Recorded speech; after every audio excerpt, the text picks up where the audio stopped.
Halo, halo semuanya.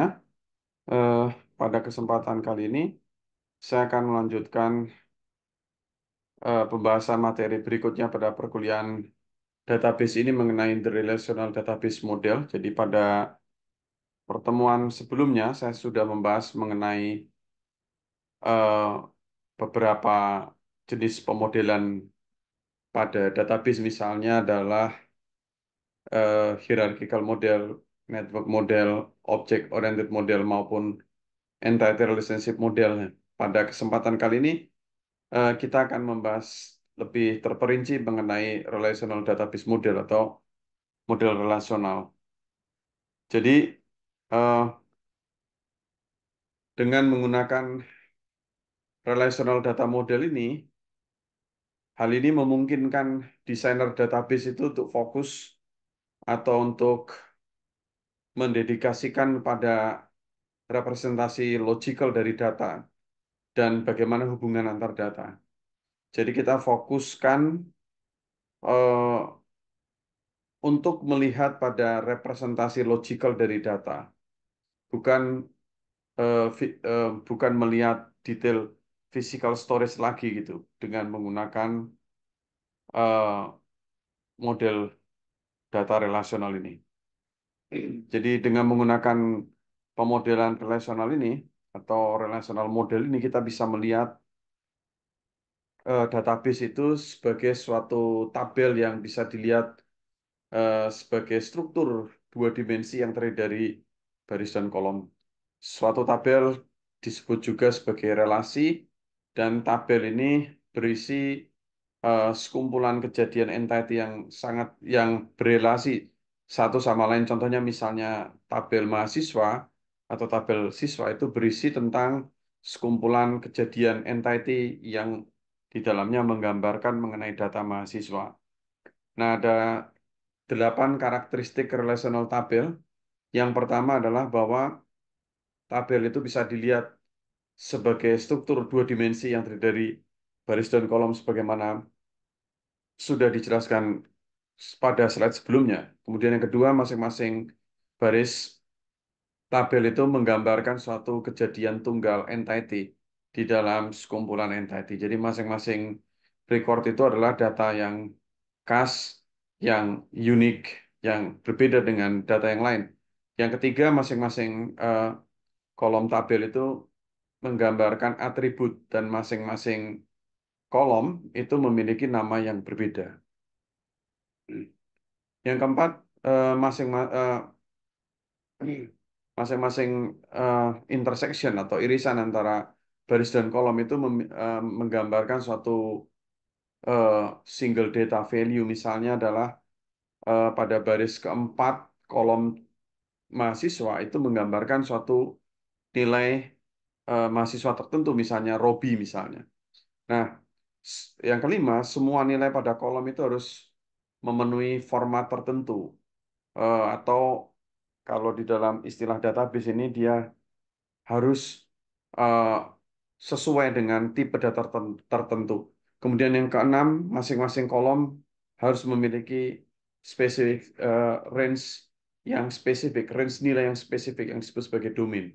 Jadi misalnya dia eh, nomor limanya ini dia dikatakan memiliki tipe data integer, tapi dia harus memiliki yang keenam, dikatakan dia harus memiliki range spesifik, nilai yang spesifik eh, dari tipe data tersebut gitu. Dia harus memiliki specific range of values yang disebut sebagai domain. Kemudian yang ketujuh, urutan dari baris dan kolom itu bukan suatu yang eh, penting di dalam DBMS gitu ya. Kemudian 8, masing-masing tabel harus memiliki atribut atau kombinasi atribut yang secara unik mengidentifikasi baris tertentu, atau harus memiliki atribut yang bisa membedakan antara satu baris baris yang satu dengan baris yang lain itu nilainya itu harus bisa dibedakan gitu.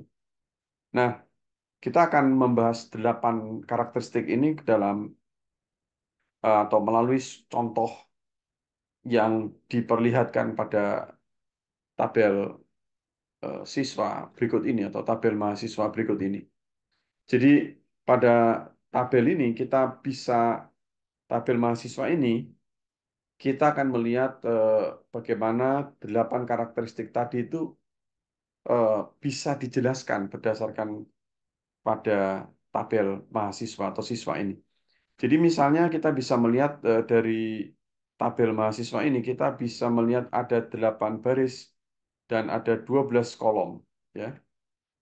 Nah, masing-masing baris di dalam tabel ini menggambarkan single entity occurrence, ya.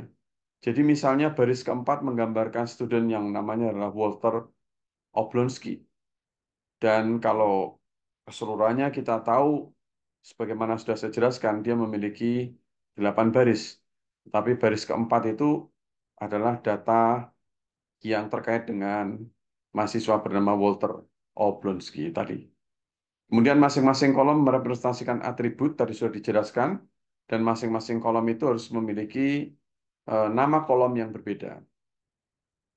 Kemudian yang keempat, masing-masing intersection of dari baris dengan kolom itu merepresentasikan single data value. Ini misalnya baris ketiga, kemudian kolom ketiga itu adalah mahasiswa bernama Juliet misalnya. Nah, kemudian yang kelima, semua nilai dari kolom itu sesuai dengan karakteristik atribut sebagaimana tadi sudah dijelaskan, harus memenuhi data format yang sama, mengikuti data format yang sama.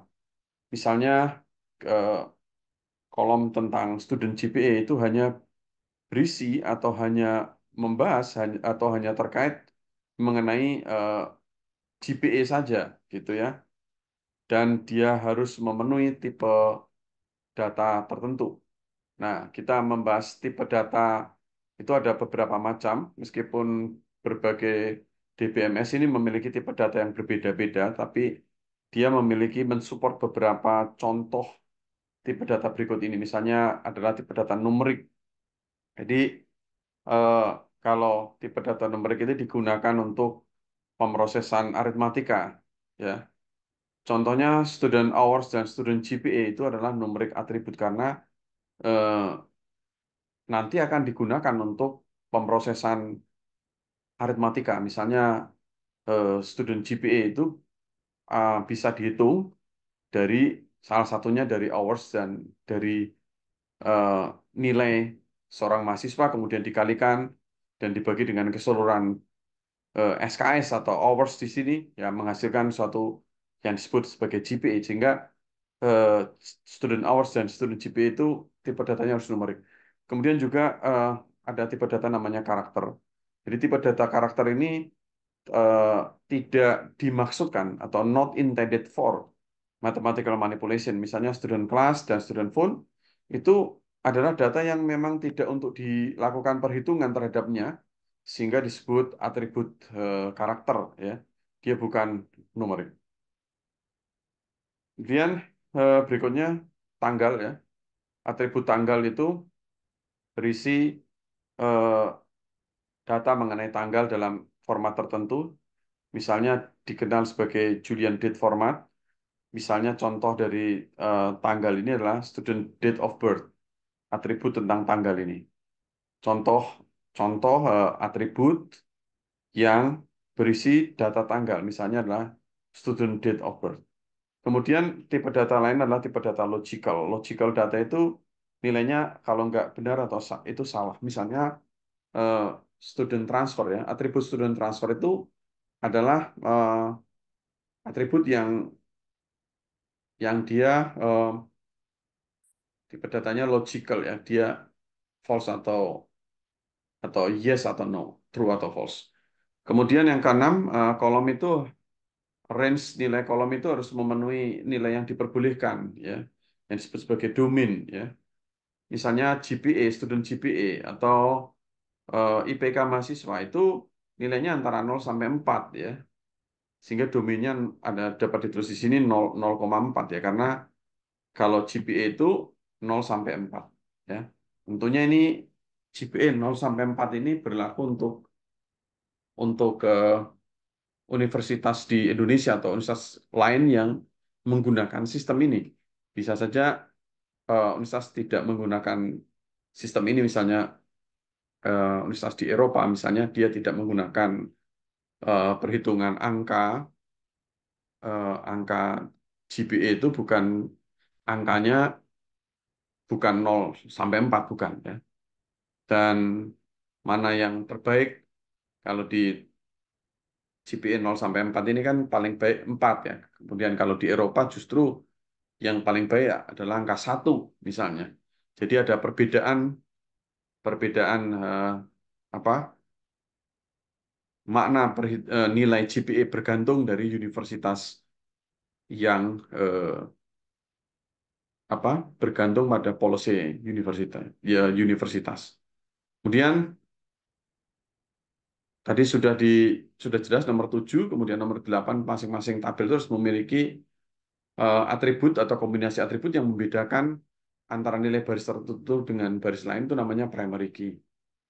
Jadi eh, primary key itu adalah atribut atau kombinasi atribut yang bisa membedakan secara unik antara suatu baris tertentu dengan baris yang lain ya. Contohnya yang biasa digunakan untuk primary key itu adalah student number atau NIM mahasiswa atau nomor KTP misalnya, di mana eh, student number atau nomor KTP itu nilainya unik, dapat membedakan antara baris tertentu dengan baris yang lain karena masing-masing individu itu memiliki NIM yang berbeda dan juga memiliki nomor KTP yang berbeda. Tetapi misalnya student last name itu tidak bisa atau tidak direkomendasikan atau tidak tepat jika digunakan sebagai primary key atau tidak atau bukan merupakan atribut primary key yang baik karena misalnya beberapa orang itu memiliki eh, nama akhir atau last name yang sama, misalnya Smith ya. Jadi sehingga dengan demikian yang misalnya yang cocok untuk digunakan sebagai atribut primary key itu misalnya student number, dan kalau yang tidak cocok sebagai primary key misalnya student last name karena eh, ada banyak orang misalnya yang namanya adalah Smith misalnya. Nah, berikutnya kita akan membahas mengenai key. Nah, tapi pembahasannya sementara sampai di sini dulu. Pembahasan mengenai key akan disampaikan pada video berikutnya. Terima kasih.